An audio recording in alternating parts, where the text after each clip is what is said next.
नमस्कार दोस्तों, exam practice में आप सभी का स्वागत है। हम बात करने वाले हैं आज सामान्य हिंदी से रिलेटेड 30 प्रश्नों की, जो कि आगामी होने वाली सभी परीक्षाओं के लिए अत्यंत महत्वपूर्ण होने वाले हैं। यह हमारा पहला प्रैक्टिस सेट आया है। आशा है कि आप सभी को पसंद आएगा और इससे आप सब पढ़कर अवश्य लाभान्वित होंगे। अतः देरी न करते हुए वीडियो प्रारंभ करते हैं। पहला क्वेश्चन है, निम्नलिखित में कौन सा स्त्रीलिंग है? ऋतु, सूत, खेत, आचार्य। इसमें आप सभी को उत्तर बताना है। तो इसका सही जवाब होगा ऋतु। दूसरा क्वेश्चन है, ऐसा लगा मानो बम फटा हो, वाक्य में कौन सा अव्यय है? तो इसका सही जवाब होगा स्वरूप बोधक अव्यय। तीसरे प्रश्न की ओर बढ़ते हैं। दो समानार्थी शब्दों की पुनरुक्ति के बीच किस विराम चिन्ह का प्रयोग होता है? निर्देशक, अर्धविराम, योजक, विवरण। तो इसका सही जवाब होगा योजक चिन्ह। चौथे क्वेश्चन की ओर बढ़ते हैं। निम्नलिखित में अल्पप्राण व्यंजन कौन सा है? तो इसका सही जवाब होगा ग। पांचवें प्रश्न की ओर बढ़ते हैं। कहाँ राजा भोज, कहाँ गंगू तेली, लोकोक्ति का सही अर्थ चुनिए। ऊट पटांग बात करना, राजा और सामान्य व्यक्ति एक बराबर होना, आकाश पाताल का अंतर होना, जो गरजते हैं वह बरसते नहीं। इसका सही जवाब होगा आकाश पाताल का अंतर होना। समूहार्थक शब्द को चिन्हित कीजिए। मनुष्य, आवश्यकता, कार्य, स्तवक। छठा प्रश्न है, समूहार्थक शब्द को चिन्हित कीजिए। तो इसका सही जवाब होगा स्तवक। सातवें प्रश्न की ओर बढ़ते हैं। निम्नलिखित में से उपसर्ग रहित शब्द कौन सा है? क्षत्रिय, निरीक्षण, चिरकाल, उत्तेजना। तो इसका सही जवाब होगा क्षत्रिय। आठवें प्रश्न की ओर बढ़ते हैं। निम्नलिखित में से कौन सा शब्द है इसमें हारा प्रत्यय नहीं है? शनिहारा, पालनहार, लकड़हारा, किस्मतहारा। तो इसमें साफ दिख रहा है कि 3 में हारा प्रत्यय है, 1 में हारा प्रत्यय नहीं है, जो कि पालनहार, बी वाला सही हो जाएगा। 9वें क्वेश्चन की ओर बढ़ते हैं। विदेशी शब्द नहीं है। काजू, बहादुर, पेट, जमीन। तो इसका सही जवाब हो जाएगा पेट। 10वें क्वेश्चन की ओर बढ़ते हैं। निम्नलिखित में अशुद्ध वाक्य हैं। मैथिली, प्रज्वलित, पैतृक, अत्यधिक। तो इसका सही जवाब हो जाएगा पैतृक। दोस्तों, पैतृक ऐसे लिखा जाता है, पैतृक। तो ये शुद्ध वाक्य है और ये अशुद्ध वाक्य है। चलिए 11वें नंबर पे बढ़ते हैं। कहते हैं कि शक्ति का नाम औरत है। यह किस प्रकार का वाक्य है? सरल वाक्य, संयुक्त वाक्य, मिश्र वाक्य, इनमें से कोई नहीं। कहते हैं कि शक्ति का नाम औरत है, की अर्थात ये मिश्र वाक्य है।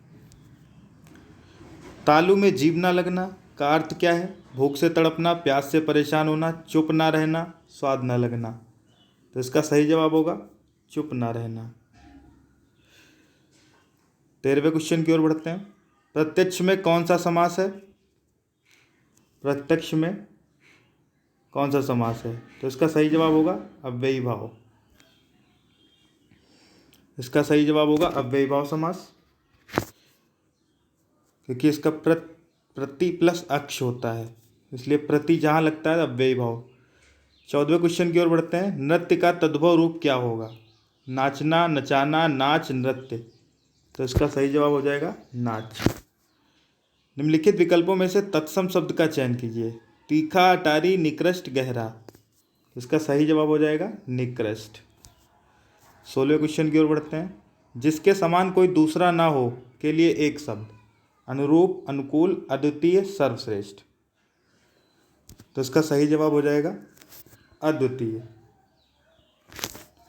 चिड़िया आकाश में उड़ रही है। इस वाक्य में उड़ रही है किस प्रकार की क्रिया है? अकर्मक है, सकर्मक है, द्विकर्मक है, समापिका है। तो 17वें का सही आंसर हो जाएगा अकर्मक क्रिया। 18वें की तरफ बढ़ते हैं। सर्वप्रथम भाषा का प्रयोग किस रूप में हुआ था? सांकेतिक, मौखिक, लिखित, इनमें से कोई नहीं। तो इसका सही जवाब हो जाएगा मौखिक। पति का पर्यायवाची निम्न में से कौन सा है? वल्लभ, कलात्र, धारा, भार्या। तो इसका सही जवाब हो जाएगा वल्लभ। और इसका 18वें का हो जाएगा बी वाला मौखिक। 20वें की ओर बढ़ते हैं। स्वावलंबी होने के लिए सही मुहावरा क्या होगा? पाँव बारह होना, पानी फेर देना, पैरों पर खड़ा होना, फूंक फूंक कर पैर रखना। तो इसका जवाब सही हो जाएगा पैरों पर खड़ा होना। नवरत्न शब्द में निम्न में से कौन सा समास है? द्विगु समास, कर्मधारय, द्वंद्व समास, तत्पुरुष समास। तो इसका सही जवाब हो जाएगा द्विगु समास। 22वें प्रश्न की ओर बढ़ते हैं। निम्न में से कौन सा शब्द बिल्ली शब्द का पुल्लिंग होगा? बिल्ला, बिलाव, बिलाव, बिलौटा। तो इसका सही जवाब हो जाएगा बिलाव। निम्न में कौन सा तत्सम है? प्रिय, पिया, मोर, चार। तो इसका सही जवाब हो जाएगा प्रिय। 24वें क्वेश्चन की ओर बढ़ते हैं। लौट कर आया हुआ के लिए एक शब्द निम्न में से कौन सा है? प्रत्यागत, प्रगत, आगत, अनवगत। और मच्छर भन बना रहा है वाक्य में प्रयुक्त क्रिया किस प्रकार की क्रिया है? तो 24 का सही आंसर हो जाएगा प्रत्यागत और 25 का सही आंसर हो जाएगा अकर्मक क्रिया। 26वें की ओर चलते हैं। खड़ी बोली का विकास किस अपभ्रंश से स्वीकार किया गया है? सौरसेनी अपभ्रंश, मागधी अपभ्रंश, अर्धमागधी अपभ्रंश, ब्राह्मण अपभ्रंश। तो इसका सही जवाब हो जाएगा सौरसेनी अपभ्रंश। आदेश के लिए अंग्रेजी अनुवाद क्या होगा? Order, request, guide, direction. तो इसका सही जवाब हो जाएगा ऑर्डर।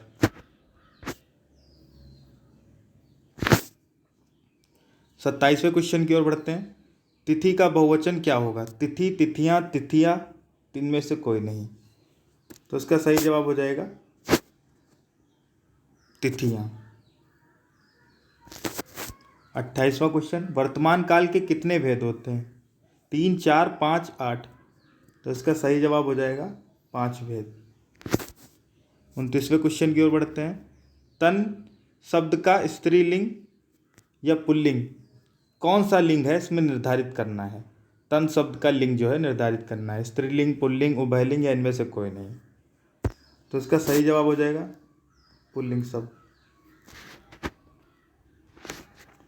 और गूलर का फूल होना मुहावरे का सही अर्थ हो जाए क्या होगा? इसमें से आप लोगों को छांटना है। खूबसूरत होना, कुछ दिनों के बाद दिखाई देना, कोमल होना, लापता होना। तो इसका सही जवाब हो जाएगा लापता होना। ये हमारे 30 प्रैक्टिस सेट थे, जिसमें आपको अगर वीडियो अच्छा लगा हो तो पसंद आया हो तो लाइक करना ना भूलें और चैनल को सब्सक्राइब कर देना। बेल आइकन दबा दीजिएगा जिससे हमारी सारी वीडियो आपको प्राप्त हो सकें। धन्यवाद।